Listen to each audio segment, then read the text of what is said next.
Bárbara, flor do sertão, guerreira do não e do sim. Bárbara, mãe de Tristão, avó de Alencar do Guarani. Bárbara, olha esse mar, o dragão desse mar é um Davi. Feito você a lutar pelo dom de lutar pelo porvir.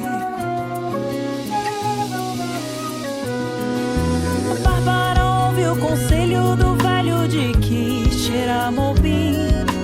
O sertão vai virar mar e o mar vai virar um jardim. Bárbara, olha essa aldeia tão cheia de ti e de mim. Bárbara, olha esse céu, é o céu do sertão do meu padim. Ai, ai, meu padim padeciço. Liberdade aqui é tudo isso, Ceará tem disso sim. Ai, ai, meu padim padeciço. Liberdade aqui é tudo isso, Ceará tem disso sim. Ceará tem disso sim.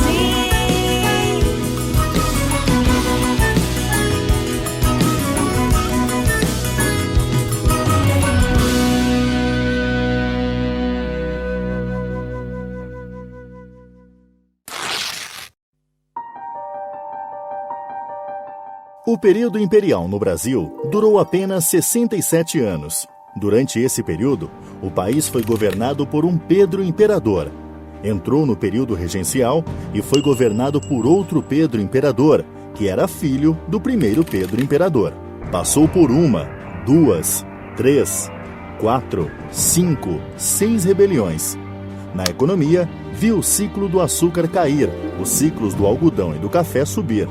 O Ceará passou por várias secas que deixaram profundas marcas na província.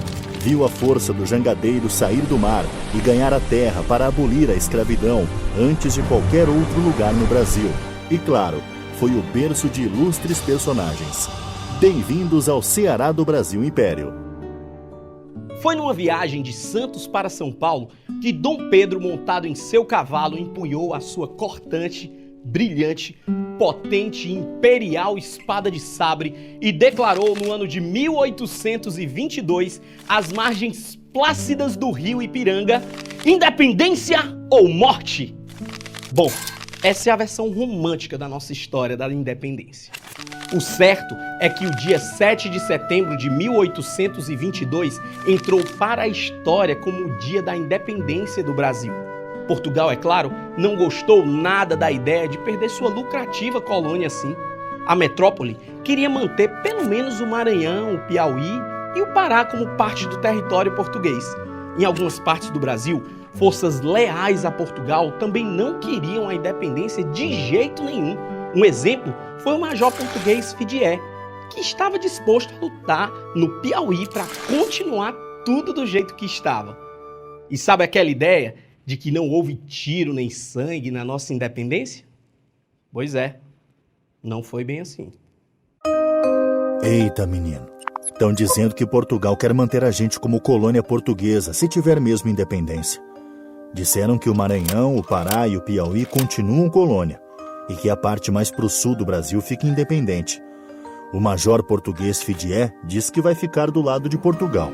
Ontem chegaram umas 500 pessoas do Ceará aqui no Piauí para se juntar na luta pela independência. Tem de tudo. Tem vaqueiro, tem negro escravo, tem gente do povo. Ninguém tem armamento pesado, não. A gente vai lutar aqui, no Rio Genipapo, contra as forças do tal Major Fidié, para ter o Piauí, o Maranhão e o Pará independentes de Portugal. Os primeiros anos dessa nova era do Brasil foram do papoco. Se antes da independência a gente teve a Revolução Pernambucana de 1817, depois da independência, um movimento ainda maior foi organizado, a Confederação do Equador, em 1824. A palavra de ordem era total e completa separação do resto do Brasil e implantação imediata da República, já que a Confederação queria a independência de Portugal, mas não queria continuar subordinada às elites do sul do país. Será que essa receita funcionou ou desandou? No episódio de hoje, vamos mostrar a receita da Confederação do Equador de 1824. Atenção! Essa receita só foi feita uma vez e nunca mais foi repetida. Não contém glúten. Os ingredientes usados em sequência foram: um país recém-independente de Portugal, a outorga de uma constituição centralizadora, com plenos poderes ao imperador, crise na produção da cana-de-açúcar e do algodão. A mistura desses elementos causou insatisfação no Nordeste, desejo de sair da monarquia para a república e ânsia de montar uma federação autônoma. Em um recipiente com formato do estado do Ceará, juntou-se Martiniano de Alencar, Tristão de Alencar, Pereira Filgueiras e Padre Mororó. Esses ingredientes foram úteis para espalhar as ideias separatistas pelo estado. Os ingredientes do Ceará foram agregados aos líderes de Pernambuco, Paraíba e Rio Grande do Norte, e depois colocados no forno pré-aquecido com o calor da linha do Equador. O resultado foi uma rebelião histórica meio indigesta. Gonçalo Inácio de Loyola Albuquerque Melo foi um padre e jornalista, ou terá sido um jornalista e padre. Bem, não importa a ordem, pois ele também foi um revolucionário importantíssimo para a Confederação do Equador em 1824, quando ficou conhecido como Padre Mororó. Pergunta lá. Quem participou da Confederação do Equador? A Confederação do Equador, naturalmente, foi um movimento contrário, um movimento político de revolta contrário à política imperial, política de Dom Pedro I. O Brasil havia se tornado independente em 1822, em 1824 ganhamos a nossa primeira Constituição, a Constituição de 1824, que de fato foi outorgada, ela foi imposta de maneira autoritária, em sintonia com o autoritarismo do imperador. E algumas elites liberais, sobretudo do Nordeste, com a matriz em Pernambuco, vão ter esse movimento de oposição a essa política imperial, essa política autoritária de Dom Pedro I. Então, em Pernambuco, o movimento nasce em Pernambuco e você vai ter figuras como o próprio Frei Caneca, Cipriano Barata, as elites intelectuais e liberais de Pernambuco.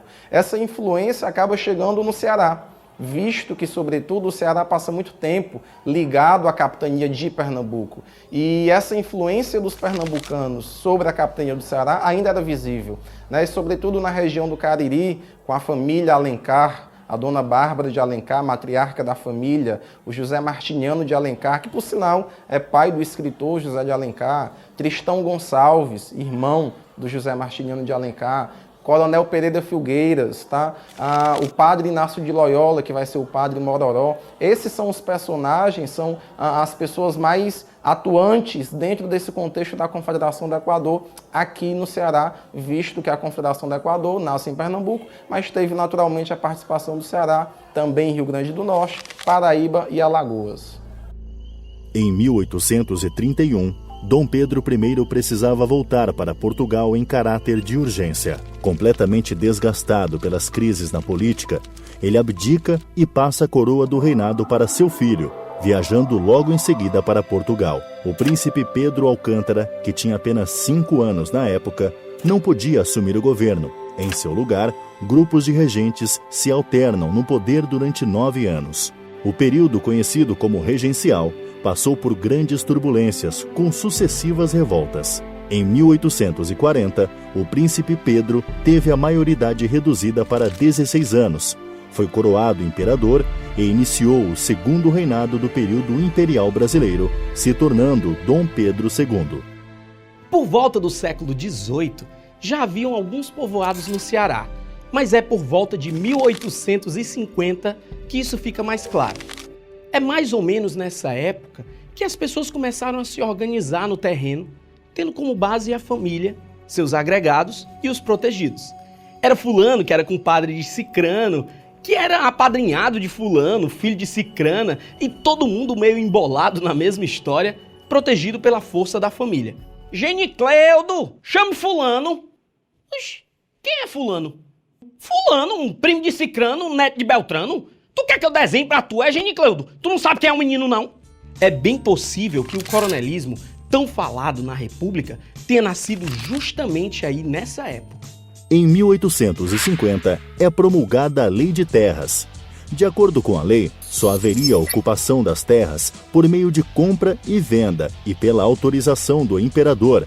Quem já estava produzindo nela recebeu o título de proprietário.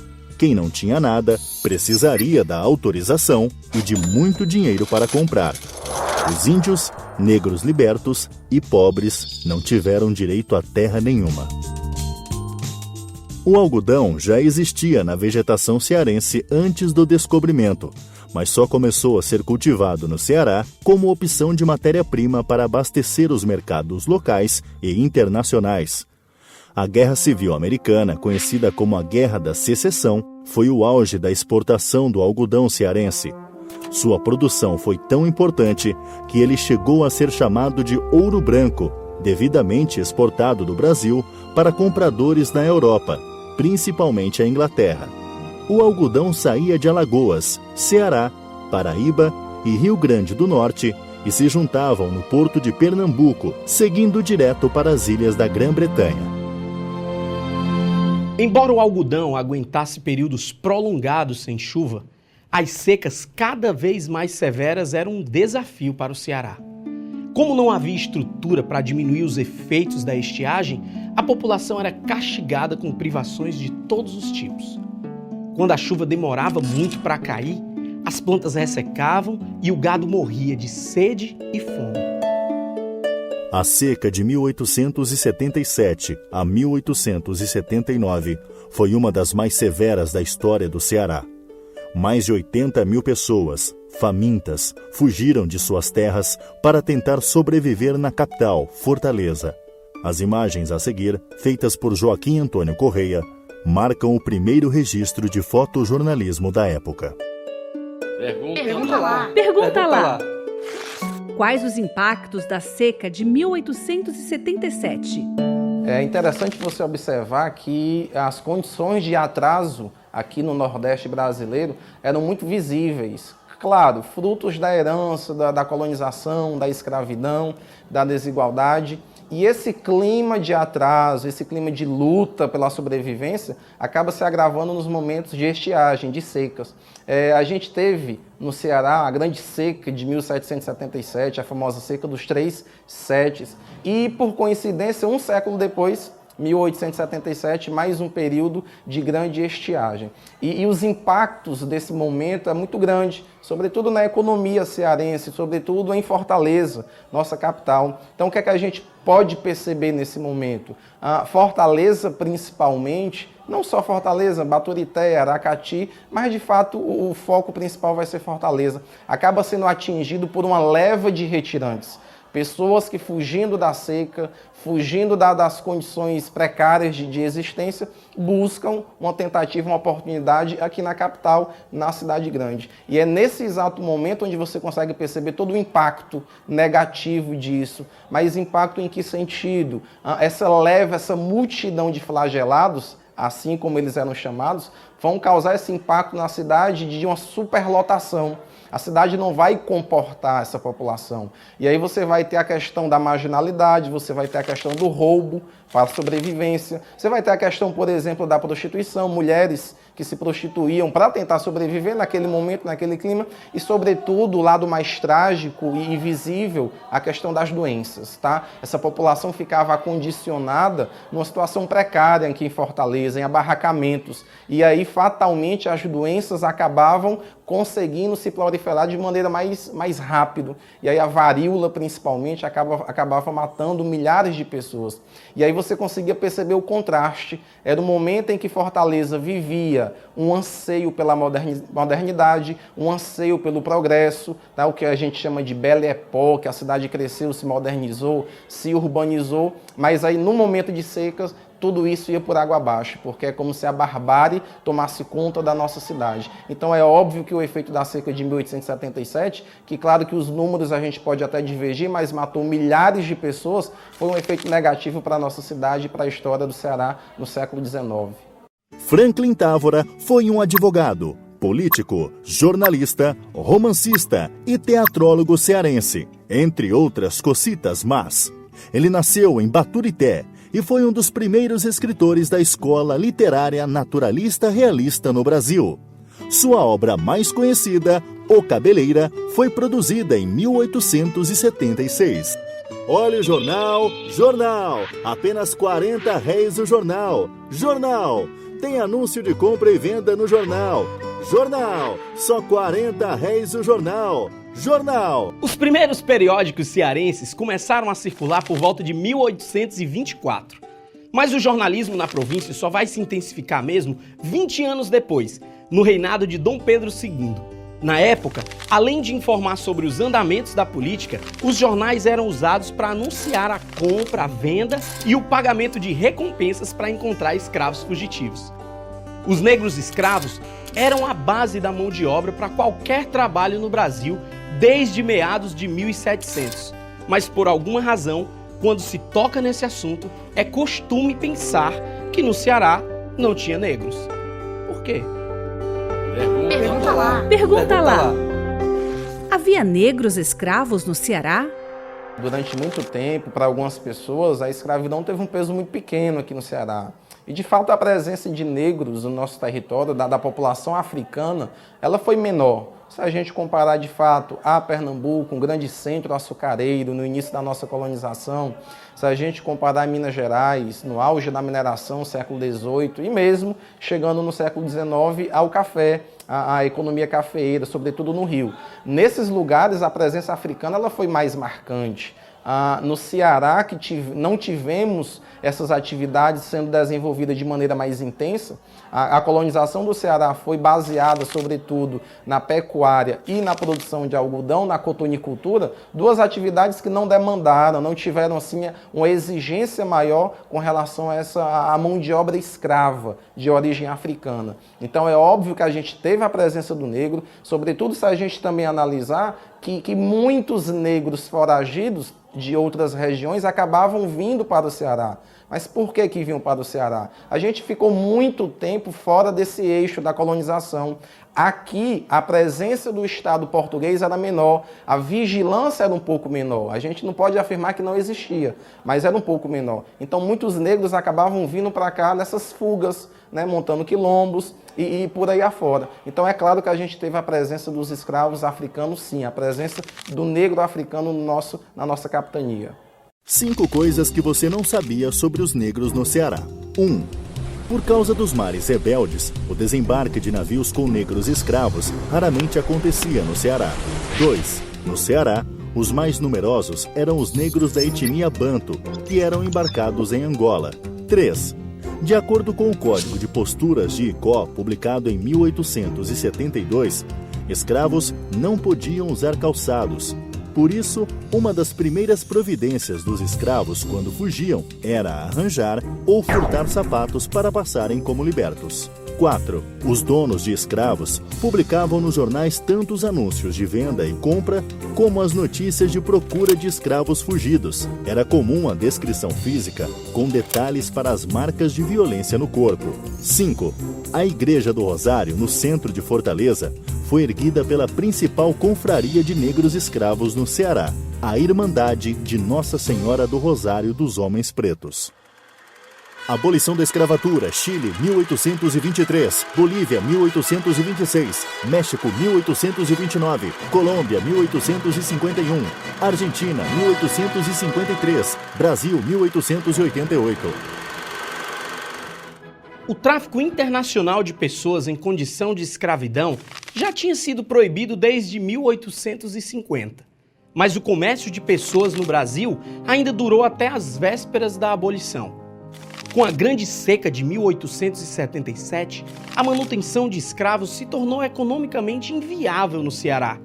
A solução encontrada pelos donos de escravos, para não ficar no prejuízo, foi vendê-los para fazendeiros no sul e sudeste do país, onde a indústria do café começava a ganhar força. O transporte era feito por navio, mas por causa do mar rebelde na costa de Fortaleza, os escravos eram levados primeiramente de jangada até os barcos, para depois seguir em direção ao Rio de Janeiro. Pergunta lá.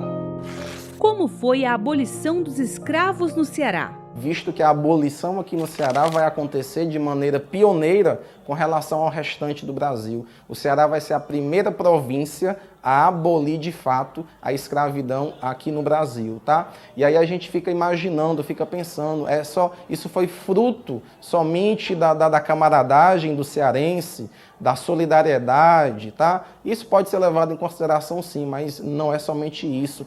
Vários movimentos, tá?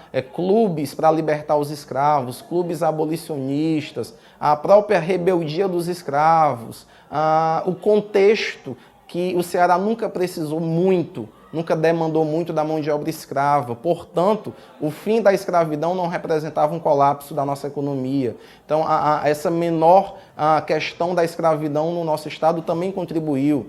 O período das secas, tá? No período de secas complicava a vida do cearense de maneira geral, onde os próprios fazendeiros eles tinham a dificuldade de se manterem, tá? Manter aquele nível de vida, como também manter uma leva de escravos desocupados por conta da estiagem. E de fato, aqui no Ceará, esse movimento, esse contexto, a migração de muitos escravos que vão ser vendidos para o Rio de Janeiro no século XIX, isso tornou o peso da escravidão ainda menor no nosso estado, fazendo com que o Ceará, naquela época, província ainda, o Ceará abolisse a escravidão de maneira antecipada. E aí vale a gente ressaltar, por exemplo, a figura do Francisco José do Nascimento, conhecido como Dragão do Mar, que vai ser um dos expoentes nessa luta de libertação dos escravos aqui no nosso território. E aí vale frisar também que o Ceará, por ter abolido de maneira antecipada seus escravos, vai servir de exemplo para outras províncias. Os movimentos, os clubes libertários de Pernambuco, por exemplo, eles vão trazer os escravos de lá para o Ceará, para eles serem exatamente alforriados aqui, já que o Ceará já permitia essa alforria. Então o Ceará, de fato, se engrandece por ter tido essa experiência e esse exemplo de abolir a escravidão de maneira antecipada. A sessão histórica que aboliu a escravidão de negros no Ceará ficou imortalizada no quadro de José Irineu de Souza. O quadro Fortaleza Liberta tem 2,65 metros de altura e por 2,65 metros de largura. Ele custou 5 contos de réis, o equivalente a 5 quilos de ouro. A pintura do imperador Dom Pedro II, que aparece no lado esquerdo da tela, é a réplica de um original, que ficava na Assembleia do Estado. Ela desapareceu e até hoje seu paradeiro é desconhecido. No quadro é possível ver a fisionomia de figuras conhecidas na época, como Dragão do Mar, Nogueira Acioli, João Cordeiro, Frederico Borges e Maria Tomásia. A história não oficial diz que personalidades da época pagaram para ter seu rosto imortalizado no quadro, razão pela qual muitas delas parecem estar posando para uma foto. O boato continua um mistério até hoje. Maria Tomásia do Livramento nasceu em Sobral e foi uma das representantes femininas mais empenhadas na luta contra a escravidão. A Sociedade das Cearenses Libertadoras, fundada por ela, organizou fundos de arrecadação de dinheiro para comprar a alforria de mais de 10 escravos no Ceará. Pergunta lá. Como o negro cearense resistiu à escravidão?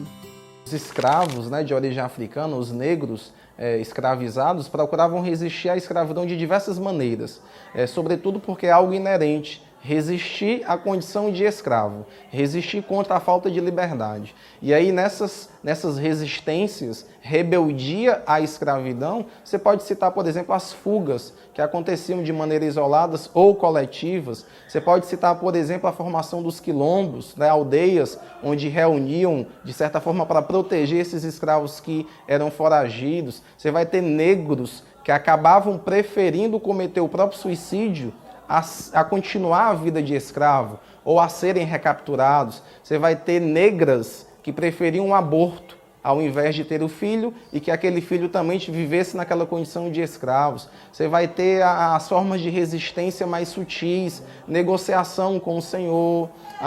De certa maneira também você vai ter na cultura a tentativa de preservar essa identidade do negro através da religião, no caso da Umbanda, através da cultura, do swing, da capoeira, da batucada, da culinária. Ou seja, eram formas que dentro daquele contexto escravizador era uma resistência à dominação, era uma resistência no sentido de tentar dizer que ele queria liberdade. E aí, claro, ele tentava conseguir, mesmo que fosse pouco, uma liberdade às vezes negociada. É interessante se observar que às vezes os negros que conseguiam fugir, a primeira coisa que eles procuravam conseguir era um calçado. Por que eles tentavam conseguir um calçado? Porque o negro descalço era exatamente a prova que ele era um escravo. E o negro calçado ele já tinha sido liberto. Então, tentar se passar por livre era uma maneira de resistência desse escravo aqui no Ceará também. Dia